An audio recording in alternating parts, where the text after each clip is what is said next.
Okay, so for this video, we're going to talk about two things in designing our rocket for the current assignment. First is 3D printing concerns, and the second thing is what are the important components that everybody needs, whether you're 3D printing or not. So let's kind of run through the second part is what do you need on this design to make sure that you're in the right direction in order to finish your design. And this again applies to everybody. So first we have a nose cone. You got to have a nose cone. Um, when we look at the nose cone, you will see that I have given it a shoulder. And so the shoulder is this little part that sticks into the body tube. And that exists on both something we do for 3D printing and for the stock nose cones that you have a choice of. If you're 3D printing, you'll be choosing your nose cone settings based on whatever you want. If you're choosing a nose cone from the selection, then you'll have to make sure that your settings match what is in that selection. Next, an altimeter. So this is a mass component. So this right here, we can see where my mouse is. There's a mass component option. So I've added a mass component and I've renamed it altimeter. Currently it's 5 grams. You'll need to weigh the altimeter that we end up using and make sure you account for that altimeter that will be placed basically just below the nose cone. So usually for the selected nose cones, the ones that come in the box, we just tie it to the top of the nose cone or the end of the nose cone here inside the tube. And if we will do a similar type thing if we're going to use a 3D printed nose cone. Second is another mass component that's pretty far up the nose cone. This, right now, I've just got it set to a gram, but in FYI, even though this rocket has a good stability, it's between 1 and 2, this rocket will not go to the correct assigned height. You need to do that design. So this is not designed to actually get to the right height, it's just designed to have the right features for what we're talking about today. So this mass component that lives up in the nose cone is generally a good thing because it moves your center of gravity forward. Remember, center of gravity needs to be ahead of the center of pressure.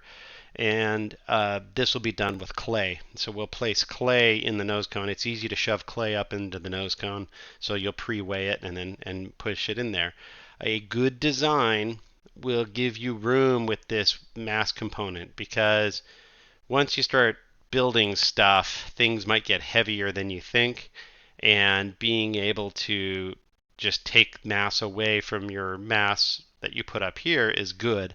What is not good is if you design to get to your target altitude without a mass component, and then if you're overweight, you're done for. There's no way you're going to get to your target altitude because you're overweight and there's nowhere to go from there. So you kind of want to design such that you're underweight and you have to add weight. So that way, if you build it and it's a little overweight, you just subtract from your mass component.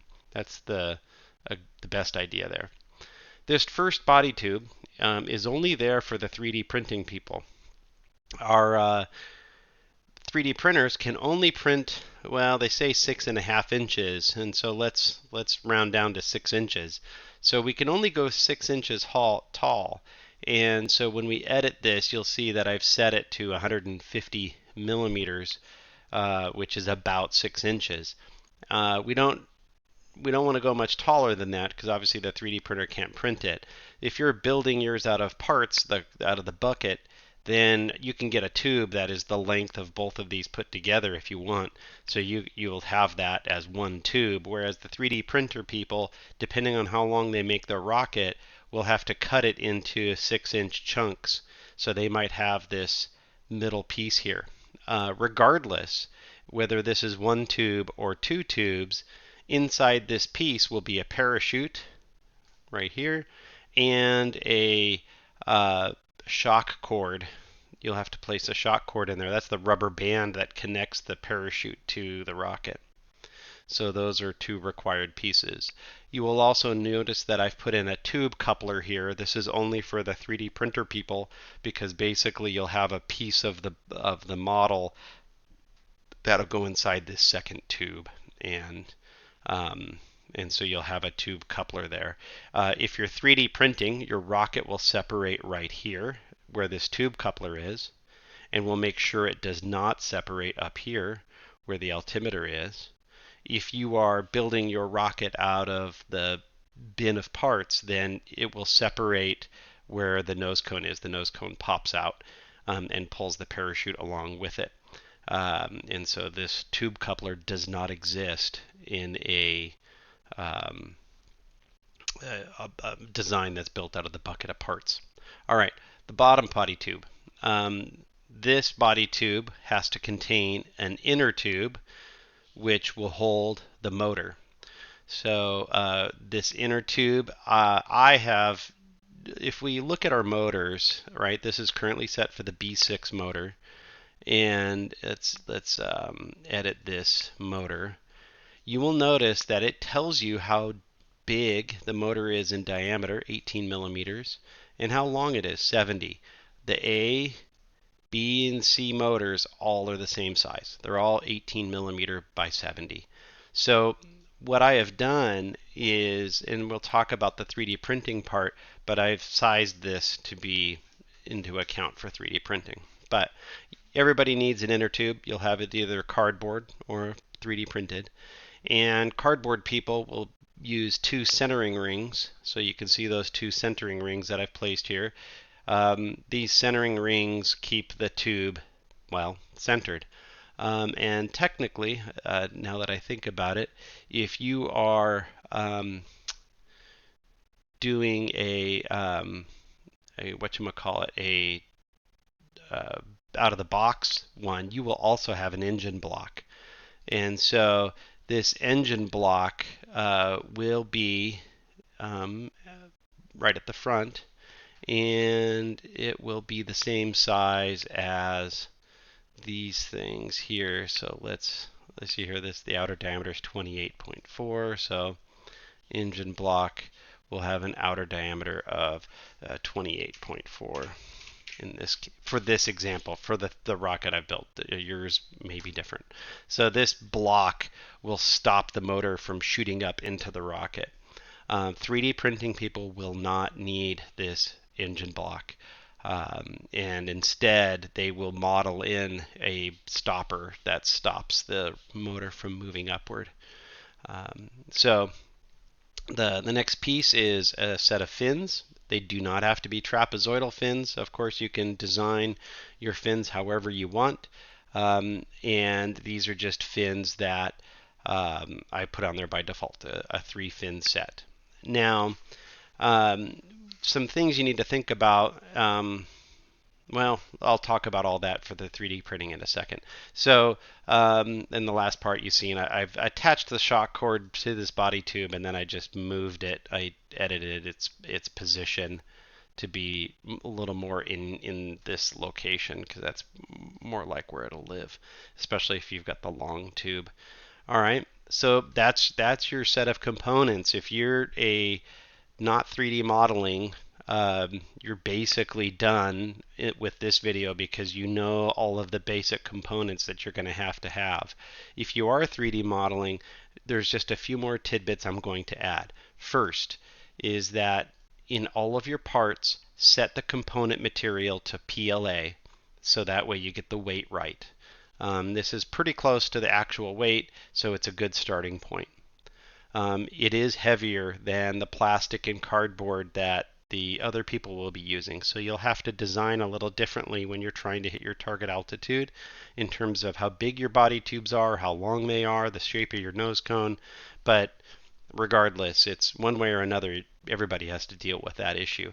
Let's just make sure that for every one of your tubes, the inner tube, the body tube, your centering rings, remember we don't need an engine block, everything needs to have PLA as its component type, or its material.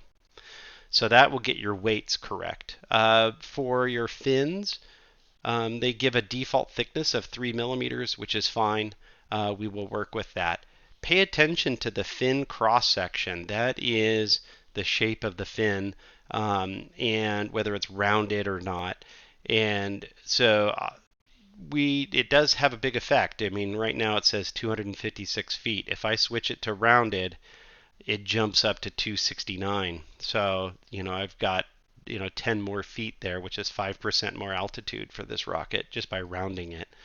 Airfoil is a little beyond what this class will cover. We'll round them in Fusion. So it's 269, but if you want to explore doing airfoil shaped wings, you can get in even more height, but that means that you have to pay a lot more attention to how your edges are shaped on your fins. So we'll stick with rounded. But 3 millimeters, that's the default. The big important one is the sweep angle. If you look here, you see this sweep angle that I'm changing. We are going to print this, and we don't want to use support material. Support material is a real pain. So that means you can't go higher than a sweep angle of 45 degrees. We will be printing them with this, the bottom of the fin on the print bed. And so this angle here can't be any more than 45 degrees. Shallow is fine. It can print straight up. But if you make it somehow longer, like this, if you start sweeping it way out, this can't be printed without putting support material underneath it.